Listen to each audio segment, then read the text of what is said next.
탈출증, 허리 디스크에 대해서 알아보도록 하겠습니다. 허리 디스크는 추간판 탈출증이라고 부르기도 합니다. 그에 대해서 자세히 기본에 대해서 알아보도록 할게요. 허리 디스크는요, 추간판이라고 부르는 구조물이 튀어나온 것을 이야기하기 때문에 흔히 디스크라고 하죠. 추간판 탈출증. 추간판은 뭔지 알아볼까요? 추간판은 척추와 척추 사이에 있는 구조물입니다. 충격을 흡수해주는 쿠션 역할을 해주는 거죠. 무릎으로 치면은 연골이죠. 반월상 연골이라는 부위가 구조물을 해주는데 허리에는 디스크라고 합니다. 추간판은 두 가지로 구성이 됩니다. 가운데 있는 수액과 끝에 있는 섬유륜이라고 있는데요. 이거 나중에 자세히 알아볼게요. 그는 먼저 HIVD라고 부르기도 하고 HMP라고 부르기도 합니다. Herniated Intervertebral Disc. HMP는 Herniation Nucleus Pulposus라고 부르기도 합니다. 추간판은 수액과 섬유륜으로 구성이 되는데요. 먼저 안쪽에 있는 수액부터 알아보면 추간판 중심부에 있는 겔 형태의 덩어리가 됩니다. 수분이 많죠. 70에서 90%가 수분이고요. 충격을 흡수해 줍니다. 부하를 분산해 주고요. 관절 운동을 보조를 해주죠. 반면에 겉에 둘러싸고 있는 섬유류는요, 추간판 외층을 형성하기 때문에 동심성의 섬유층판입니다. 그게 12개에서 20개까지 된다고 하고요. 그게 방향이 좀 다르죠. 두께는 7에서 10mm 정도 되고요. 전후 직경은 4cm 정도 된다고 이야기를 합니다. 이렇게 되죠. 가운데는 물렁물렁한 수액이 있고요. 끝에는 섬유성의 그런 구조물들이 뱅글뱅글 돌아가면서 이렇게 됩니다. 그래서 이게 디스크가 터져 나오게 되면 이렇게 터져 나오게 되겠죠. 수액이 뒤로 삐져나오는 것을 이야기하죠. 수액이 뒤로 섬유륜을 뚫고 빠져나오는 것을 허리 디스크라고 이야기를 하게 됩니다. 허리 디스크의 원인을 알아볼까요? 원인은 뭐 다양합니다. 반복적인 굴곡 동작이 있고요. 과도한 하중, 체중, 운동, 교통사고, 추락, 넘어짐, 가장 중요한 게 이거죠.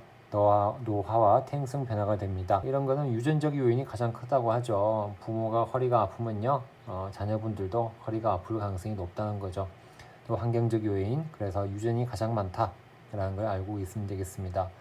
운동 부종에 의한 근육의 약화도 있고요. 잘못된 생활 습관, 반복된 작업도 있겠습니다. 교통사고 나게 되면 목이 뒤로 젖혀지고 앞으로 가면서 심할 때는 목 디스크가 생기기도 하고요.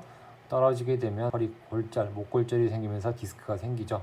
쿵 넘어지면서 삐져나오는 경우에 외상성 디스크가 생기기도 합니다. 디스크 발생 기전 좀 알아볼게요. 외부의 충격이나 여러 가지 이유로 인한 손상을 좀 전에 설명했는데요. 굳이 따지고 보면 원심성 균열이 생기게 됩니다.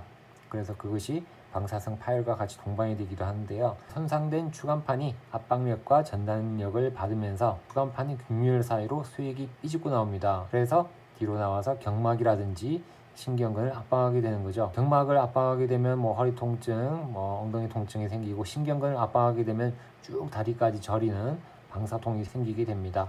그래서 신경증상과 방사통이 생기죠. 요거 설명을 앞에 그림으로 다시 보면 이렇습니다. 수액이 빠져나와서 섬유를 뚫고 이게 경막이에요. 경막을 자극하고 이쪽에 또 신경근이 지나갔는데 신경근을 압박하게 되는 거죠. 요걸 잘 기억하면 되겠습니다.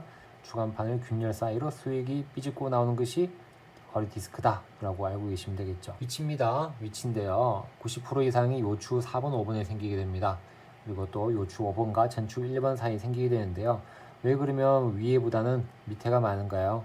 하부 요추가 많을까요? 라고 물어보면 아래쪽 척추가 더 많은 하중을 받기 때문이죠. 당연히 위에는 하중이 없죠. 밑으로 갈수록 체중이 증가되니까 중력 때문에 그렇죠. 중력 때문에 중력이 없다 그러면 그런 일은 안 생길 텐데요. 그리고 또 해부학적인 문제가 있습니다. 후방인대라고 있는데요. 천추로 내려갈수록 약해지게 됩니다. 그래서 디스크 후방의 지지가 약해지는 문제가 있고요.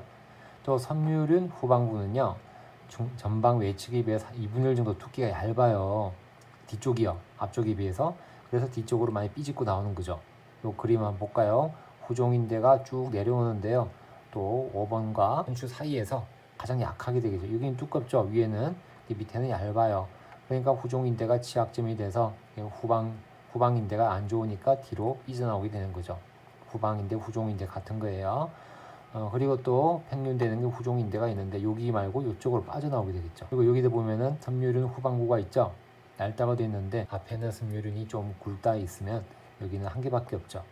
여기는 두 줄, 한 줄이죠. 그러니까 이쪽으로 빠져나오게 되겠죠. 후종인대가 얇고 없게 되면 뒤로 빠져나올 확률이 높다는 거죠. 사실은 후종인대라든지 섬유륜이 많은 사람들이 있는 반면에 유전적으로 후종인대가 얇고요.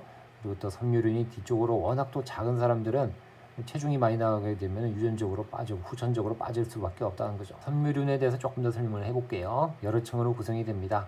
각 층은 서로 비스듬하게 반대 방향으로 주행을 하게 됩니다. 반대 방향으로 주행을 해요. 섬유륜은요. 요거 그림을 한번 볼게요. 이렇게 한쪽은 이렇게 오른쪽으로 돌아가면 시계 방향이면 다른 쪽은 반시계 방향으로 돌아가는 시계 방향, 반시계 방향으로 돌아가는 섬유륜이 되겠습니다. 그래서 허리 회전을 하게 되면요, 섬유륜은 신장하고 회전력에 저항을 하는데 회전 방향으로 주행하는 섬유륜만이 동원이 되겠죠. 허리를 오른쪽으로 틀면 오른쪽으로 가는 섬유륜만이 동원이 되고, 따라서 섬유륜은 회전력에 취약하다는 거죠. 취약하면서 허리를 갑자기 숙이거나 압박을 하게 되면 뒤로 삐져나오게 되는 현상이 생기죠. 그래서 이런 종목들이 있죠. 야구, 골프, 축구 등이 이런 이유가 많이 생긴다는 거죠. 무거운 물건을 들 때요, 허리를 숙여가지고 허리를 비트는 행동, 갑자기 비틀면서 들게 되면은 디스크 많이 생길 수 있습니다. 꼭 그 행동은 조심해야 되겠습니다. 구조물을 잘 기억하면은 왜 생기는지 알 수 있겠죠. 디스크 증상은 뭐 다 알고 있는 거죠. 뭐 허리가 아픕니다. 허리 통증, 골반 통증도 생기고요. 엉덩이가 아프기도 하고요.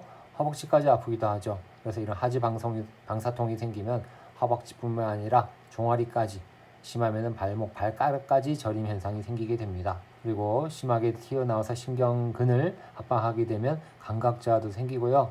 심할 경우에는 힘이 빠지는 운동신경의 약화까지 생기게 됩니다. 이런 증상이 생기면 뭐 수술을 하셔야 됩니다. 이걸 너무 방치하게 되면은 운동신경이 나중에 안 돌아와요.